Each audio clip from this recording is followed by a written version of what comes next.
porque todo es cultura y porque somos radio. Radio Cultura.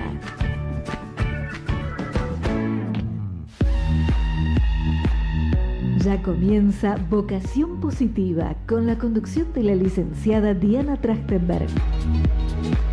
Un camino para explorar todas nuestras posibilidades. Buenas tardes a todos, ¿cómo están? ¿Cómo estás, Diana? Qué linda manera de empezar, ¿no? Qué linda manera, porque hoy es un día que nos vamos a dedicar a la voz. Y a sus usos, claro. Y a sus usos. Nosotros sabemos muy bien todo esto, ¿no, Diana? Especialmente vos también. ¿Por qué? Y porque hace tantos años que estamos ya acá en Radio Cultura. Estamos ya transitando la 7ª temporada, imagínate. 7ª temporada, sos una profesional directamente. Vos también. Bueno, y quiero presentar ya a quien nos está visitando hoy acá en el estudio de Radio Cultura, la licenciada especialista Laura Pollensweig. Bienvenida, Laura, ¿cómo estás? Muchas gracias. Que estés acá. Muchas gracias, buen día. Todo un gusto, la verdad. Igualmente. Muchas gracias por la invitación. Es que es fundamental. Todo lo que vos trabajás, cada vez se necesita más. ¿No es así, Lauri? Sí, hay mucho estrés, mucha necesidad de expresión, de relajarse. Y bueno, la gente viene para como sacarse una mordaza también con respecto a la voz, porque bueno, hay muchos condicionamientos y diría bloqueos quizás también que impiden que uno se pueda expresar libremente. Entonces, bueno, mediante el yoga, yo hice una integración del yoga y otras técnicas corporales, como la bioenergética, la autonía, en la que me formé y sigo estudiando. Qué bueno. Y otras, y la voz, el canto, que estudio desde adolescente. Me acuerdo. ¿Cómo me acuerdo? Le contamos al público. No nos conocemos de hace muchos años, pero tu recorrido es muy particular, porque te fuiste dando cuenta que se necesita cada vez más, y vos también como profesional, capacitarte para poder ofrecer espacios de bienestar a la gente, ¿no? Exacto, sí, un servicio que sirva para esto. El yoga, por un lado, bueno, trabajando la mirada interior, el cuerpo, liberando corazas musculares y corazas internas. Con la meditación también vamos hacia adentro y reflexionamos sobre nuestra vida. O sea, meditar no es solo om y volar, sino el yoga que yo hago, ¿sí? En base a las bases éticas del yoga. Yo trabajo la Ashtanga Yoga de Patanjali, que fue un creador de la ciencia del yoga. No conozco nada, porque yo nunca hice los 8 yoga. pasos de... ¿Vos, Cris, practicaste alguna vez? Yo la verdad que nunca tuve la paciencia, sí practiqué, hice algunos tipos de yoga, porque bueno, mi abuela era instructora también. Qué bueno. Y bueno, me pude meter en el mundo, pero no es mi pasión, ¿no? Siempre viene bien como para distenderse, autoconocerse también, porque tenés muchos momentos en los cuales tenés que bueno, escucharte vos mismo, ¿no? Estar en contemplación para justamente aprender, ¿no? Y poder conectarte con el mundo. Exactamente, sí. Las posturas son lo más conocido, claro, lo que más se ve. Pero las patas del Ashtanga Yoga, digamos las raíces, son las bases éticas del yoga. Una de las bases éticas, la primera es la no violencia, que es la que predicaba y hablaba Gandhi, la no violencia y la verdad. Con esas bases éticas, en el medio de una clase de asanas, posturas. Asanas son posturas. Meditamos también sobre nuestra vida para tener herramientas para mejorar en nuestra vida, para ser mejores. Algo fundamental del yoga para mí es el trabajo de la transformación, de autotransformación, ¿sí? de querer ser mejores personas. Claro. Y se acerca gente así, como vos dijiste, escucharnos por dentro, porque tenemos muchas partes, ¿no? Digamos, yoga quiere decir unión. Podemos hablar de muchas uniones, unión de la mente y el cuerpo, la mente, el cuerpo y el espíritu, el ego y algo mayor, Dios, energía, como cada uno lo llame. Uh-huh. Y también unirnos la fuerza de la unión interior, porque hay partes nuestras que una tiene miedo, otra está enojada, otra nos da con un caño. Bueno, acá estás comentando emociones. Claro. Enojo, alegría, ira, ¿no? Son todas miedo, Ujú. son todas emociones y son las emociones básicas, ¿no? Y bueno, y eso es Inherentes a todos. Y con la meditación y con el yoga uno se autoobserva y podemos trabajar que esas partes se conozcan, uno conocer esas partes, que dialoguen quizás, bueno, eso más adelante, y que toda una vaya hacia adelante. Claro. Vamos todo el equipo interno, como decía mi profesor, vamos todos de la mano, ¿no? Divididas, ¿no? Una para acá, otra para allá. Eso quita energía porque no sabemos... Se dispersa, ¿no? Exactamente, se dispersa la energía y lo fundamental es conectar con el ser real, con la esencia, con lo más profundo que tenemos. Que debe ser lo que más cuesta. Claro, Claro. una sintonía con vos y el universo. Claro, y con lo que somos, porque son herramientas para manejarnos en la vida real, en la vida cotidiana. Claro. Estar más despiertos en la vida cotidiana. Cómo me relaciono conmigo misma o conmigo mismo, cómo me relaciono con los demás. Y bueno, el otro plano que también trabaja el yoga es más lo transpersonal con algo mayor. Eso se ve también en los grupos. El trabajo grupal facilita esa cantando mantras o otras canciones también, facilita esa unión con algo más grande que uno siente cuando cantamos todos juntos, que facilita la unión también para meditar, para tener un trabajo más profundo de esta mirada interior. Bueno, dijiste cantando, y eso luego lo vamos a desarrollar un poco más. El tema de el yoga y la voz. Les cuento que estamos, por supuesto, acá en el estudio de Radio Cultura, sábado al mediodía, y como todos los sábados los vamos a estar acompañando, ¿sí? A partir de las 12 acá. Nos pueden ubicar en las redes sociales, el programa. Saben que es @vocación positiva en Instagram y también pueden encontrarnos en YouTube en las... Radio ¿cómo es? Cultura. Claro, Radio Cultura Va. en YouTube. Y YouTube, y también Vocación Positiva en YouTube, porque ahora estamos saliendo en vivo también por YouTube, y después nos van a ver durante la semana cuando quieran. Vocación Positiva, cada vez se necesitan más espacios de relax, de desconectar, porque claro, se usa tanto la palabra esta conexión, conectado, estás conectado, te veo desconectada, ¿cómo? ¿No? Y ¿por qué no desconectar un poco? Me refiero también al internet, a la tecnología, que está buena, pero podemos llegar a tener ya exceso de tecnología, lo cual nos puede Claro, quizás, desconectar de nosotros mismos. sí, Hay que conectar conducir, con nosotros y desconectar con los aparatos o con tecnológicos. otros espacios, porque nos puede llegar a conducir a situaciones de tecnoestrés, de ansiedad. Exacto, exacto.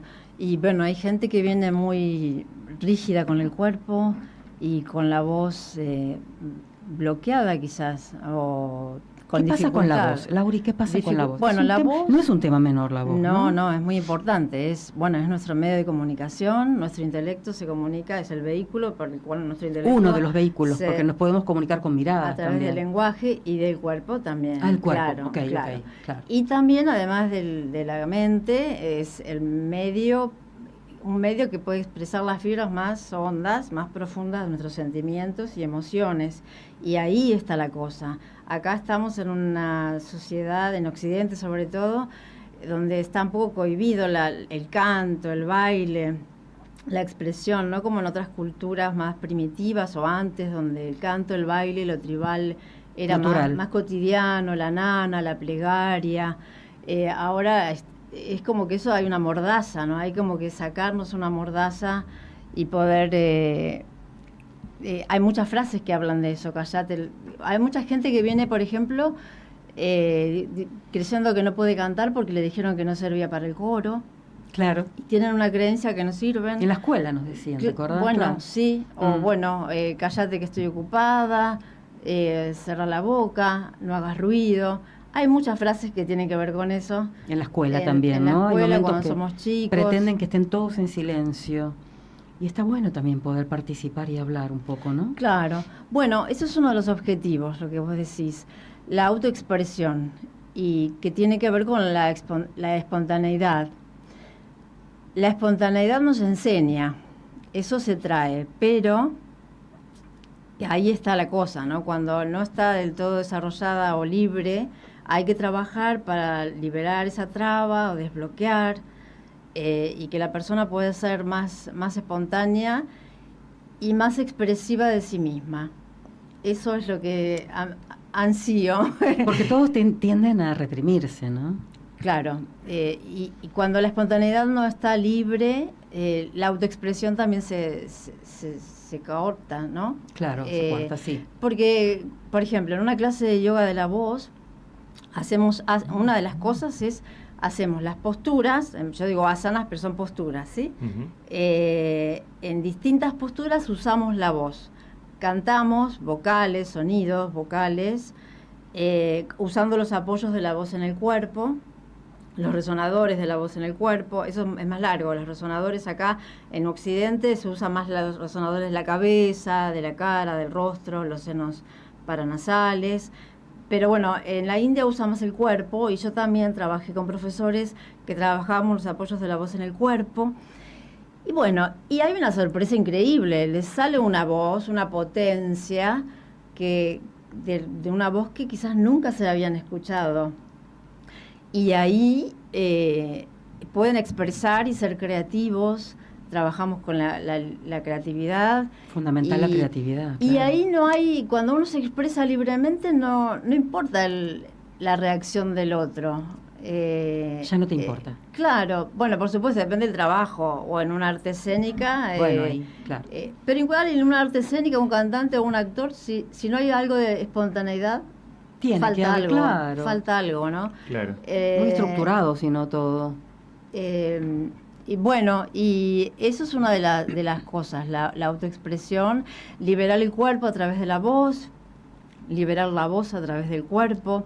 Y bueno, otra faceta podríamos hablar que, bueno, venimos de, como decíamos antes, de afuera, con rigideces, con el estrés, con trabajo, el gas, esto, lo otro.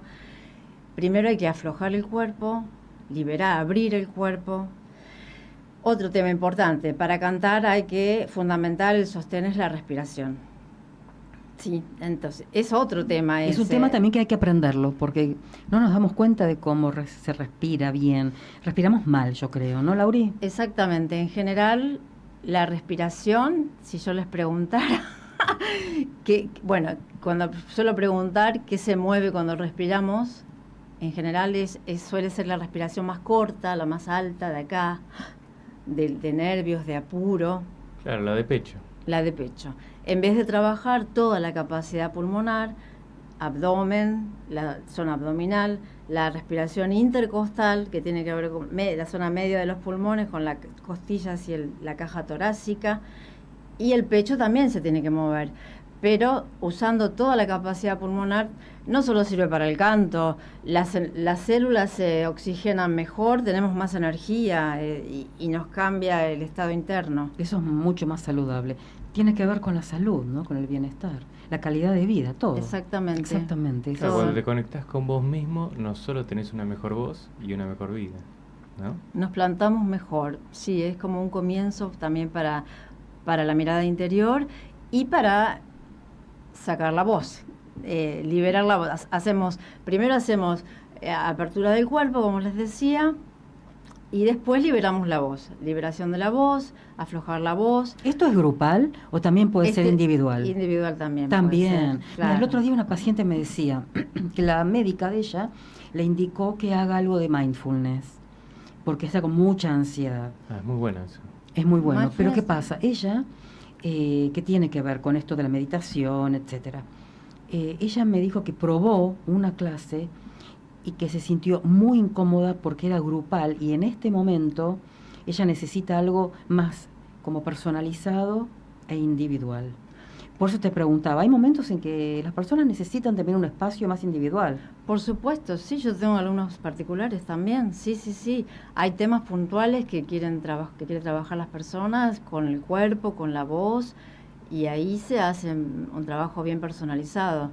En las clases grupales también yo lo hago personalizado, no es que viene un montón de personas, pero en las clases individuales trabajamos problemas, situaciones puntuales que tienen las personas. Hay que dedicarle. Con el cuerpo, con la voz y la respiración también, tener un diafragma relajado, que no esté tenso para poder emitir la voz bien y que salga de adentro, ¿no? Tal cual. Bueno, quiero que nos cuentes ahora, luego de este breve corte, cómo son estos talleres, porque me parece súper original, ¿no? De esta integración entre el yoga con la voz. Dale, ya volvemos. Muy bien, continuamos en Vocación Positiva, qué interesante. Hoy es un programa Zen lo llaman, ¿no? Así como chill, tranqui, ¿no? Como chill. Muy bien. Claro que sí, bueno. Y continuando las problemáticas que van surgiendo en la sociedad, y les cuento sobre un estudio A ver. que sobre la juventud y la soledad no deseada. La soledad no deseada, este es un estudio que se realizó y se publicó en España, en el Observatorio Estatal de la Soledad No Deseada, que se presentó ahora, es súper actual, en febrero del 2024. Súper reciente. Súper reciente, ¿sí? Y también fue promovido por, esto es muy importante, la fuente, promovido por la Fundación 11 en colaboración con Ayuda en Acción, que son fundaciones y, bueno, organizaciones no gubernamentales que se dedican a trabajar en cuanto a, bueno, vulnerabilidad, discapacidad, inclusión, diferentes y diversas problemáticas que están ocurriendo actualmente en la sociedad. En este caso es puntual esta investigación en España con los jóvenes, pero hoy en día sabemos que lo que surge, ¿no? Y lo que se va provocando en las generaciones también, ¿no? De un lugar toca en el otro, ¿no? Lo que tiene que ver con, no sé si recuerdan de el paradigma de la complejidad. Hoy en día vivimos en un mundo globalizado donde todo está interconectado, lo que hablábamos antes, ¿no? Bueno, entonces, este informe tiene como objetivo identificar la incidencia, en este caso de la soledad no deseada en la juventud entre 16 y 29 años. Ah, bueno. Nos incluimos todos, perfecto, somos las chicas en España, y se trata del primer estudio sobre esta temática. Les cuento, se basó en 1.800 casos y permite comparar los resultados de las personas jóvenes que se sienten solas con las que no sienten soledad. Aunque yo creo que a lo largo de la vida en algún momento está bueno estar un poquito solo. Lo que pasa es que acá diferencian entre la soledad no deseada con elegir ciertos momentos puntuales para estar en soledad. ¿Vamos con los resultados? Vamos. Dale. Bueno, el 25% de los jóvenes entre 16 y 29 se sienten solos actualmente. El 69% de las personas de este rango de edad se sienten solas ahora o se han sentido solas en algún momento de su vida. 3 de cada 4 jóvenes que dicen sufrir soledad no deseada, o sea, el 75,8% aseguran sentirla desde hace más de un año.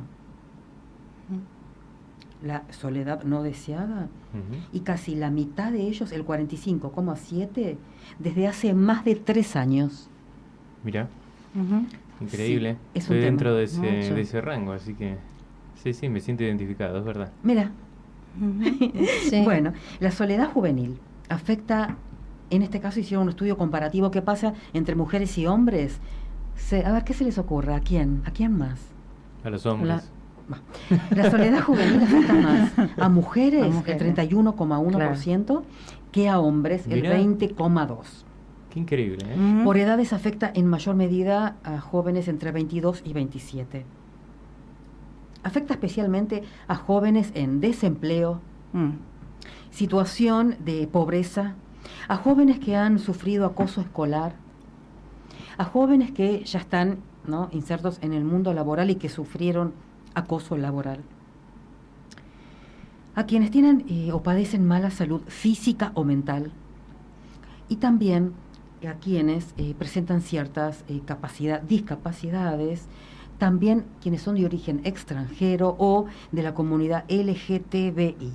Esto, ojo, que es en España, ¿ok?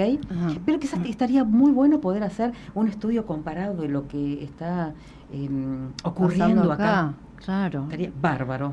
Son los excluidos, los que vos nombraste un poco, ¿no? Un poco excluidos. Un poco, sí. Un poco. El hecho de ser diferente hace que, como te relaciones con la sociedad, sea de otra manera. Porque ya tenés como ese preconcepto que la sociedad misma te dio o que vos mismo te diste a vos mismo. Por lo que sufriste, por lo que te ha pasado, cómo te identificás. Sí, y somos más de algún problema que tengamos, una discapacidad o un problema, somos más que eso. Somos mucho más que esa capacidad diferente. No solo eso, porque cada uno es una tiene parte, su talento, su fortaleza. Claro, ¿no? nos falta comprender justamente lo que nos decía Laura. El hecho de saber que nosotros somos más que nuestro cuerpo o nuestra voz o, bueno, lo que hacemos. Somos toda una conexión y cuando comprendemos que somos parte de todo, sabemos que no hay tantas diferencias entre nosotros.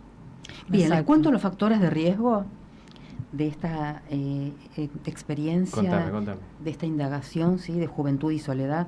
Factores de riesgo. Las redes sociales, ¿ustedes creen que son un factor importante para esta problemática? ¿Que incide? A mí me parece que sí. No, a Bueno, mí les también. cuento que las redes sociales digitales Ujú. no son importantes para la soledad. Mira. La intensidad y frecuencia de uso de la red social, de acuerdo a este estudio, no tienen efectos en la soledad no deseada. En cambio, la presencialidad de las relaciones, por lo con amistades, sí tienen efectos en la soledad no deseada. Estaba pensando en la época de cuarentena, ¿no? ¿Recuerdan cómo se necesitaba la presencialidad, en este caso del contacto de tus redes, ¿no? Por eso, entonces lo presencial es importante. Quizás le sumamos, no es lo único, ¿no? Lo virtual. Pero chicos, vamos un poco a lo presencial. Sí, salgamos claro. Pero que no, sí. ahora no, que se queden mirando YouTube ahora. Bueno, ¿qué más? Otro factor de riesgo. Las relaciones de amistad juegan un papel fundamental, lo que les decía recién, en la soledad no deseada. Se da en la cantidad de relaciones, pero lo que tiene que ver con la calidad, ¿no?, de tus vínculos, ¿no?, y su presencialidad. Las relaciones en del ámbito familiar y especialmente en el entorno de trabajo o estudio son menos relevantes, en este caso para que te sientas en esa soledad no deseada, ¿no? Pero tus amistades sí. Después lo que tiene que ver con la cantidad de relaciones, por ejemplo, que tenés con tu familia, no es un factor significativo, pero sí nuevamente el tema de la calidad, o sea, no hace falta que estés ahí, viste, en simbiosis, pegoteado constantemente con la familia, pero sí que los vínculos sean de calidad. Muy bien eso, ¿eh? ¿Qué te parece? Claro, está perfecto. El tiempo de calidad tiene que disfrutarse, no tiene que ser un martirio, ¿no? A veces cuando estás tiempo de más, ¿no?, que sentís que ya es como que se va yendo de conversación a otras cosas, ¿no? Ahí es cuando te terminás desconectando, ¿no?, de tu familia y de vos mismo. Tal cual. Claro. Sí, bueno, sí. entonces, otro factor de riesgo, el acoso, es significativo también para explicar la soledad. Las personas que sufrieron acoso escolar o laboral, esto que les comenté antes, tienen un 37,2% más de riesgo de sufrir soledad. El tema de la salud, esto que hablábamos Lauri hoy, ¿no? La salud mental es clave. Las personas con problemas de salud mental percibida o diagnosticada tienen probabilidad 2,5 veces, mayor probabilidad, de sufrir soledad no deseada. Y también las personas que perciben que sufren, escuchen, ansiedad o depresión, en este caso, de este estudio, el 89,2% también padecen de esta soledad no deseada, y las que reconocen tener una baja autoestima, el tema de la autoestima da para un montón, un 83,2% más, ¿no? Y las que han tenido pensamientos suicidas, un 81,1% más también de padecer esta soledad no deseada. Y como decíamos recién, la pobreza incrementa el riesgo de soledad. Sufrir pobreza moderada o temas de dificultades para llegar a fin de mes. ¿A quién no le pasa hoy en día? Claro. Elevan la probabilidad de sentirte en soledad en un 38,5%. Y, no sé, yo creo que es un estudio interesante Sí, muy interesante. Lo que pasa es que fue focalizado en esta población, ¿no? De jóvenes entre 16 y 29 años. Pero también estaría bueno pensar, por un lado, qué sucede en Argentina, pero también en otras, ¿no? Otros rangos etarios, me refiero a otras edades, que también empiezan a padecer de estas problemáticas. Ahora, luego del corte, les voy a comentar las recomendaciones para abordar este problema, ¿dale? Dale, vamos. Bueno, Vamos, ya dale. volvemos. Continuamos en Vocación Positiva y les cuento que ahora estamos en comunicación con Gustavo Sorsoli y también acá está Cristian Magnífico, que quiero que le des una buena presentación. Claro, Gustavo Sorsoli, presidente de la Fundación Hagamos Todo por Educación en Ciencias y ex rector del Colegio Nacional Buenos Aires. ¿Cómo estás, Gustavo? Gustavo, buenas tardes, ¿cómo estás? Hola, buenas tardes, ¿cómo están? Gracias por la comunicación. Al contrario, un placer y muchas gracias a vos, que bueno, no es la primera vez que estás acá en Vocación Positiva, pero, viste, apelamos a, bueno, tu experiencia, tu saber, y estábamos pensando, ¿no? Justo que recién estábamos hablando del tema de los jóvenes y de la soledad y de los jóvenes que se sienten solos y que también necesitan tantos espacios para poder desarrollarse, para poder capacitarse y queríamos saber tu opinión con esto de que es probable que en algunas provincias, ya sabemos que la semana que viene supuestamente tienen que empezar las clases y sabemos que en gran parte de nuestro país probablemente no comiencen. ¿Qué puede causar esto en un joven, en una joven? Gustavo. Bueno, en principio la escuela es el lugar de reunión, ¿no? De tanto de niños como de jóvenes en general. Muchos de ellos están como interesados y deseosos de encontrarse en ese espacio en donde muchas veces están los amigos y bueno, hay una esperanza de volver a la escuela. Sin embargo, bueno, el contexto en el que estamos viviendo en varios órdenes de la vida, pero en el educativo en especial es un contexto de conflicto, ¿no? De conflicto entre adultos, de un gobierno que me parece no mira a la educación como una cuestión de Estado, no ve a la escuela como un espacio de socialización y de aprendizaje, y por otro lado unos gremios que vuelven con las estrategias de siempre, ¿no? Las mismas, las que han privilegiado en los últimos 50 años, que es, bueno, ante la diferencia, ante el conflicto, esto se dirime mediante una huelga. Entonces, en la puja entre dos derechos constitucionales, que deben ser respetados, por supuesto, el derecho a la protesta y a la huelga por parte de un sector de los trabajadores, en este caso los docentes, y el derecho de aprender de los niños. Y hasta ahora, en forma sistemática, desde que hay democracia, bueno, el derecho a la protesta y a la huelga se ha respetado a rajatabla, el derecho de los niños y jóvenes educados se ha masacrado en forma sistemática, ¿no? Tenemos ejemplos muy claros en nuestro país, en los cuales, por ejemplo, en Santa Cruz o en Chubut se han perdido la mitad del ciclo lectivo por problemas gremiales.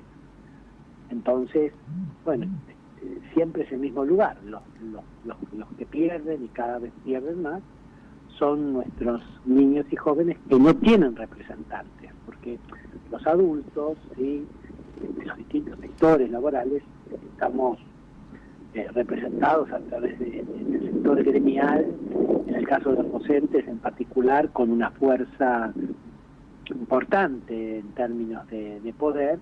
En cambio, los niños y los adolescentes, más allá de sus padres, que no tienen agremiación posible, son los más perjudicados y, bueno, se masacra ese derecho en forma permanente y nadie parece darse cuenta lo que implica, ¿no?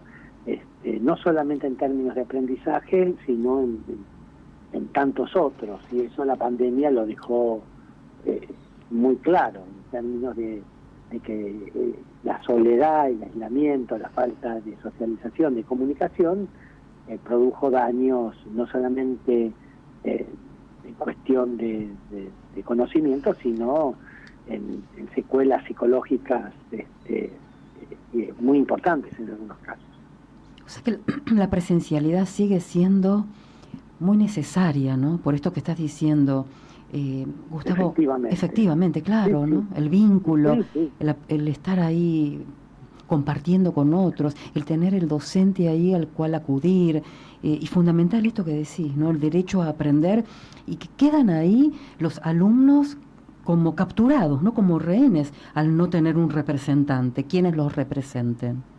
Claro, pero además son los más indefensos, porque a ver, si siempre una medida de fuerza perjudica a alguien, ¿no? Justamente ese es en realidad el objetivo, ¿no? Perjudicar a otro sector. Paran los colectivos y los trabajadores que se tienen que trasladar o no pueden hacerlo, faltan al trabajo, o tardan mucho más tiempo del necesario. Bueno, y así en todas las actividades económicas. Lo que pasa que en el caso de la salud y de la educación, las consecuencias son mucho más graves. En salud, sí, está normado que no se puede parar en forma absoluta, y por eso los hospitales siguen atendiendo. Postergan algunas cuestiones, suspenden algunas actividades, pero si llega un herido a la guardia, más vale que está atendido. Como las consecuencias del paro no se visualizan en forma inmediata, ¿sí? Cuando los niños y los chicos no tienen clase, no es como un enfermo en la guardia del hospital, pareciera que no se produce ningún daño, ¿sí? Es más, los gremios muchas veces dicen, no, los docentes sabemos cómo reparar esto. Eso es una mentira absoluta. Sí, no, el tiempo, no se puede. El tiempo que los chicos no tienen, no se recupera nunca. No, lo que no se aprendió un día no se aprende. Hay algo que se pierde en eso, y por eso es tan nocivo esa medida, sobre todo cuando la medida se reitera, se lleva adelante de forma sistemática. Cuando digo el año pasado, Tierra del Fuego y Santa Cruz tuvieron apenas un poquito más del 50% de los días de clase normales, y Chubut y Río Negro perdió más del 25% de días de clase. Es un montón. Barbaridad. Es un montón. Claro, no, la verdad es que no tiene sentido esto, pero el poder político no interviene, ¿sí? No, en ningún caso. Yo siempre digo, ninguna provincia es auditada, ¿sí? Ni siquiera intervenida cuando no se garantiza el derecho a estudiar de nuestros estudiantes. Hay que garantizar ese derecho. Un placer haberte escuchado, que estés hoy acá en el programa, Gustavo. Muchísimas gracias, como siempre. Una saludo, muchas gracias. Muchas gracias a ustedes por llamarme. Hasta la próxima. Un abrazo y buen fin de semana. Igualmente para ustedes. Muchísimas gracias, Gustavo. Ya volvemos. Bueno, estamos finalizando el programa, llegando al final. Entonces, Laura Pollenzweig, ¿cómo te ubicamos para poder asistir a estos talleres del yoga y la voz? Bueno, sí, Instagram, Laura Pollenzweig, Facebook, Laura Pollenzweig. Sí, y también hay una página, El Yoga y la Voz, Laura Pollenzweig. El Yoga y la Voz. Bueno, vamos a ir todos ahí porque necesitamos espacios de bienestar. Claro que sí. Bueno, te queremos agradecer un montón por estar hoy acá en el programa. Gracias a ustedes por invitarme. Y los invitamos a todos a que asistan a los talleres. Sí, ahora mismo vamos nosotros. Muchas gracias. Le vamos a agradecer muchísimo a Gustavo Sorsoli también, muy gentilmente hoy participó. También Agustín Romero, que es un genio. Viste que él siempre nos hace así del corazoncito. ¡Ay, mi amor! Que es un genio, lo amamos. Y a todos ustedes, bueno, Cristian Magnífico, es un magnífico. Maravilloso. Muchas gracias. Y a todos ustedes por estar ahí siempre acompañándonos. Vocación Positiva Radio Cultura, todos los sábados a las 12. Y claro, porque la felicidad consiste en compartir momentos simples con personas especiales. ¡Chao! Porque todo es cultura y porque somos radio. Radio Cultura. Radio Cultura.